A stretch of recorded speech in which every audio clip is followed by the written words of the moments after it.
अस्सलाम वालेकुम। SM news के साथ मैं हूं मुकद्दर रज़ा। एसएम न्यूज़ स्टूडियो में खुशामदीद। खबरों का सिलसिला बढ़ाते हुए हम शामिल करते हैं चनियोट से।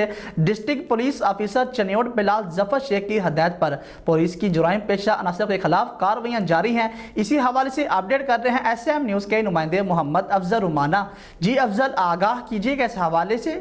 Chiniot district police officer Chiniot Bilal Zafar Sheikh की हिदायत पर पुलिस की जराइम पेशा अनासर के खिलाफ कार्रवाइयाँ जारी। थाना सिटी सदर के इलाकों से नजायज असला मंशियात बरामद होने पर 4 मुलजमान गिरफ्तार। मुलजमान में जवेद, शकील, इमरान, हक निवाज शामिल है।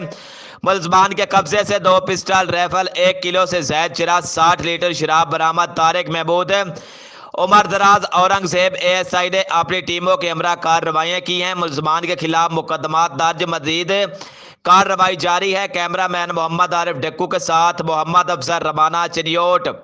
बहुत शुक्रिया अफजल तफसीलात से आगाह करने के लिए। अब तक के लिए इतना ही। मजीद खबरों के लिए देखते रहिए एसएम न्यूज़।